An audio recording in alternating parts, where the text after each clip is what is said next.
Hey guys, Yulia here. So as promised, today I'm going to give you an update on what's going on in the backyard, specifically in this area. This used to be our woodland garden, but after one of the large trees in this area came down, this became more of a woodland edge. There's still a really large pin oak right here that provides a lot of shade, but the space is not as shady as it was before.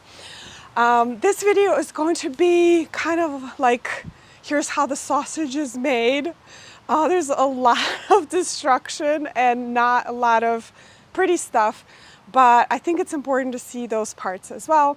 So let me just walk you around and we'll look at the space. So what we have been doing all summer is removing plants from this area. I don't know if you guys remember, this right here had a lot of hydrangea, the big leaf or microphylla hydrangea. They would only bloom every 3 years. They were older varieties. They would bloom only on old wood, and if we had a really rough winter, they just wouldn't bloom. And they were taking up so much real estate, and we decided to just say goodbye to them. This cleared a lot of space. The rest of the plants were honestly overgrown natives. Had a lot of snakeroot here, also northern sea oats and sky blue asters. Those are wonderful native plants, but they're incredibly aggressive.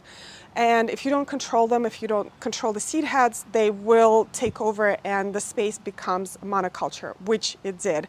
It was absolutely beautiful, but I don't think monocultures are great, even when you're using native plants. I still have a couple of them in the garden elsewhere for the pollinators, but I'm going to control them as much as I can.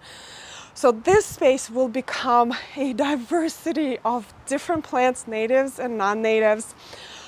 But naturally, what happens when you start a project, you realize all the other things that are going on. Once we took out all of the hydrangeas and other shrubs that were here, I realized that the house is in dire need for painting.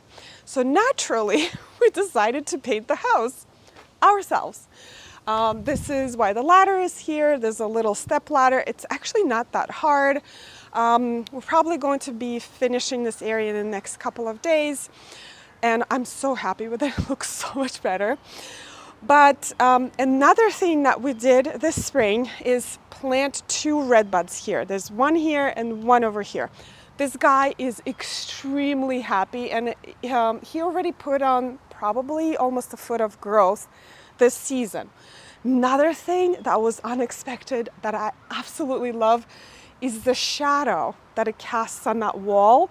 So the light goes from this direction towards that side, and you see this beautiful shadow from this redbud. And these are some of the magical things that happen as you start to build your garden.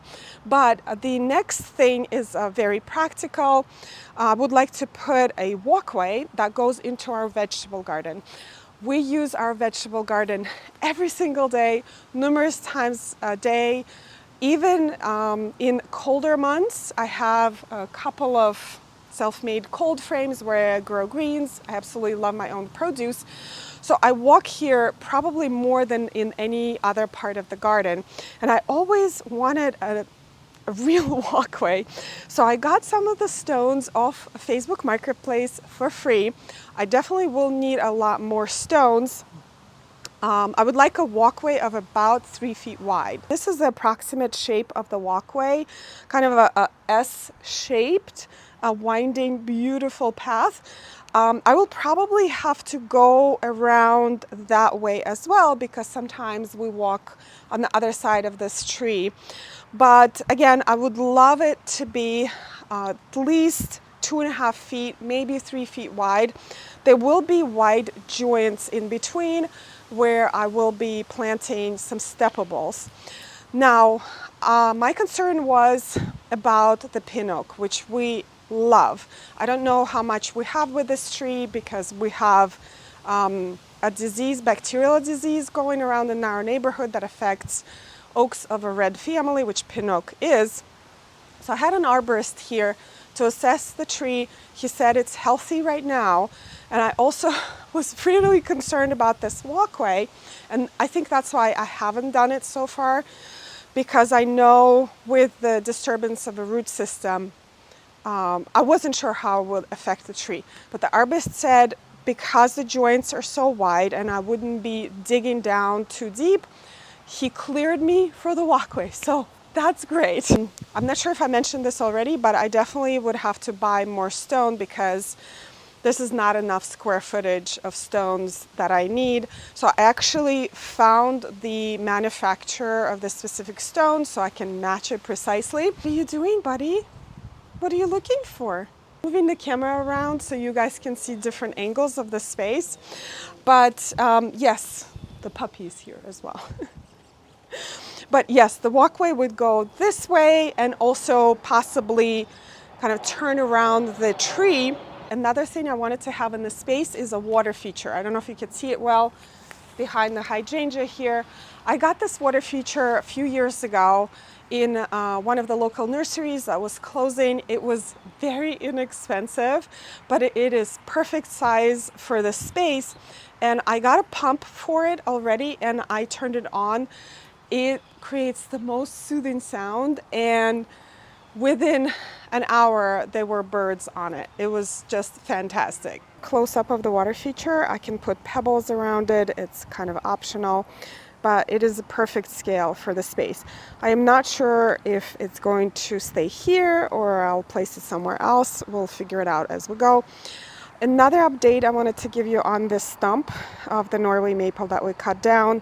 I put a solution on it. I don't know if you guys remember the video where I was drilling the holes and putting a special solution to make sure the stump is breaking down faster. It actually kind of is working. It wasn't working for a while, but now it's starting to break down. But I kind of love this stump. Look at the mushrooms on this thing. I think these mushrooms are the most beautiful things. As we were removing plants from here, it didn't all go so smooth. So you see that gutter right there? There's actually underground pipe that is going out to the driveway, and I broke it right over here. I used my root slayer, which is an amazing, amazing shovel for digging out plants, planting plants. But it is so powerful, it just went through that pipe like butter. So what I'm going to do, maybe it was time for it anyway, so what I'm going to do, I'm going to replace it. You can see there's a little piece right there. So like right over here, I have to dig it up a little bit and replace it. As I mentioned, there are 2 redbuds. The other one is doing amazing. This one unfortunately has struggled. Ever since we planted it, it lost all of the branching on this side, which is okay because I am planning on limbing them up anyway, both of them. So I only need branches starting from this point. I will leave these branches for now for a few years so the plant puts on some bulk, and then I will start removing them slowly. And another quick update on the American pillar arborvitaes that I planted 3 years ago. I did a full video in the beginning of the summer showing you how these plants have grown. I think they grew more over the season, which is expected. The winner is this guy right here. I think it tripled in size, and the idea is for it to provide privacy from our neighbors. We have lovely neighbors, we just don't want to see their house as much. As you probably noticed, I haven't mentioned any plants that are going in this area because that is actually a very normal process in garden design. Plants at the very last step in this puzzle. First of all, you have to deal with infrastructure. In my case, it is the pipe going out of the gutter to make sure there's no damage to the foundation. Deal with things like privacy, so privacy with my neighbors. Figure out the traffic flow in this space and lay out the path and figure out if I need any additional paths. Figure out the light situation. And once you put all of that together, the plants are the very last part. Now, if you are working on your garden right now and you're trying to figure out the puzzle yourself, I actually wrote a design guide. You can check it out in the description down below. But the next steps, as I mentioned, is to fix that pipe and get the stones and start kind of working on those parts of the space.